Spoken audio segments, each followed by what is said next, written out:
Is it ironic that before rewatching it, pretty much the only thing I could remember was that there's a speech about memory and I forgot the rest?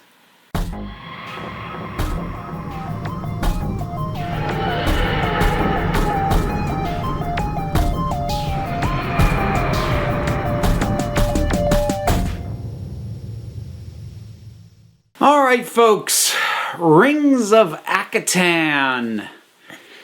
I really had no idea what I was going to get going into this one. It's one of those ones that I've rewatched maybe once, but it's been a long time. And I feel like people have incredibly polarized opinions on it. I see it crop up in some people's worst of lists, but I see other people highlight the Doctor's speech towards the end as one of the best things ever. So, this thing is all over the map. So, and that's always been odd to me because I just didn't really remember much of it. It left very little impression on me, as, to be honest, most of the Clara episodes of Series 7 do. All of these episodes, and I'll try not to harp on this each time, but they're all a little odd and a little off because there's this background element of, what's going on with Clara, but that is not in any way interwoven in the episodes themselves. So instead what we have are a bunch of standalone episodes with a character who does not yet have an established rapport with the Doctor as part of, and without properly seeding any kind of payoff for what we're supposed to be finding out later. The thing is, and this has actually kind of been reiterated by how I think Series 11 didn't particularly click well. I think for the first series with a new companion, you really kind of need to put a heavy emphasis on that. But most of these stories are pretty just detached. And they don't weave one into the other, and they don't feel like they're doing all that much to build up and establish this relationship. So we just have a bunch of standalone stories that maybe would have worked if we better understood the dynamic of the lead characters. But we don't yet, because we haven't had enough time with them. Anyways, that's a broad thing. So coming back to this, the Rings of Akhaten, okay. So this is the one with the leaf, and there's the whole intro bit with Clara and her parents meet because this leaf blows into her father's face and her mother pulls him out of the road. And so there's this idea that this leaf is the entire reason that Clara was even born, which, okay. And the Doctor then, takes her on her first off-world adventure, and they go to Akhaten, and they have this. It's trying in some ways to be a little bit like The End of the World, the second episode of the first series, where we're gonna just bombard this new companion with a bunch of really bizarre aliens, and look at this and that and this, and so it's got that vibe a little bit. Then we get to what's going on, which is very weird, and I don't know if I'm going to explain it properly.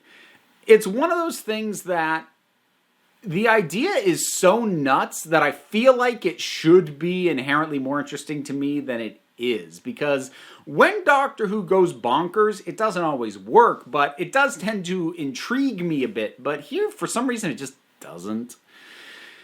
Anyway, you have this young girl who has to sing this song. It's this whole idea of her taking over the singing of the long song to appease what she refers to as grandfather. And something goes wrong, and the girl effectively gets yanked away to this temple. The Doctor and Clara obviously go to try and rescue her.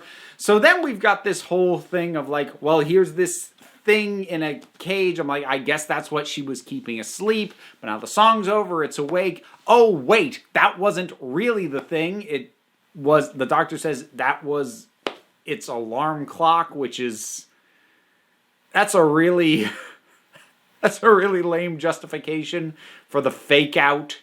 Anyway, turns out it's this entire planet.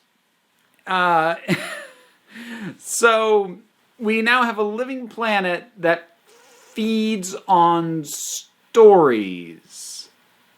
Sort of. Like it's trying to absorb people's souls or their memories or their stories, but like it's placated by the song because songs are stories. I think this is a story that would have worked really well either as a novel or like a 4-issue comic miniseries. Because these are ideas that, with more room to breathe than 45 minutes, might have worked. But I don't even know if I'm describing it accurately. And also there's like these weird, almost faceless guys who are like enforcers, but then they just vanish. So why were they there in the first place? And I don't get what this episode is trying to do. I think that's another part of the problem. I can pick out a bunch of thematic strands, but none of them seem to be the point. And there are times where theming can bolster an episode a lot. I think the theming of depression does a lot to bolster Vincent and the Doctor. Not everyone went with it, but I think the theming, also depression, oddly enough, for Can You Hear Me, does a lot to bolster that episode. So, there are things that help bring these things up, but I can't tell you what the primary theme of this actually is.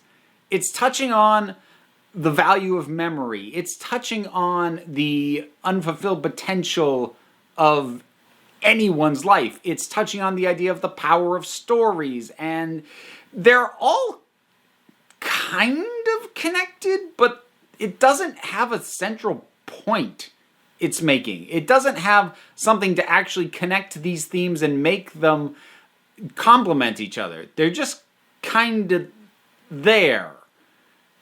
And compounded by the fact that we still don't really know Clara, but this entire climax kind of banks this idea of the power of Clara? Or the cleverness of Clara? We need to know who she is a bit more before you can start banking on either paying off ideas of her or subverting expectations of her. I don't have expectations yet. You can't subvert them. I don't have them. Again, I don't even know if it's trying to subvert expectations with what it's doing. There is a certain cleverness to the idea of this thing feeds off stories, and the Doctor is saying, take my memories, take my stories, because obviously he has more than most, but the thing's not sated. And then what Clara offers him is the potentially unlimited, infinite stories that didn't happen. And the idea that is too much. That's kind of a neat idea, but it doesn't pull the strands together. And also, I had to turn, I'd forgotten this was a problem, but in rewatching it, I now remembered that this was a problem for me. I had to turn on subtitles to understand what the hell the Doctor was even saying. I don't know if they had a new team doing the sound mix at this point, but he is being drowned out during what is supposed to be his big speech. He is being drowned out by the singing of other characters, the sort of noises of the planet, which also, like, the face on the planet is... It's not awful in and of itself, but it's dumb how quickly it shifts. It's like watching an emoji change. That wasn't a great look. But the sound mix is abysmal. I can barely make out anything that he's hearing, which is probably a big part of why first time I saw this, it didn't leave much of an impression on me because I couldn't hear him. And I didn't think to have subtitles on in advance. This time rewatching it, I had to back it up and put subtitles on. You can't hear him. Oh man. And like during the big climactic speech thing. Come on. I don't know who dropped the ball on that, but holy cow. But as frustrating as that was, I was going to say I don't think it's a bad episode. I think it is, but it's not the kind of bad that makes me angry or annoys me. It's just bad because that didn't pull together. Usually the things that really get to me are bad because they betray their own premise, or the core idea fundamentally I think is a bad idea to begin with, or it has an element that really gets me in the wrong way. Like, I actively hate the Idiot's Lantern. for multiple reasons. Because there are things that I hate about it. There's nothing I hate about Rings of Akhaten. It's not good.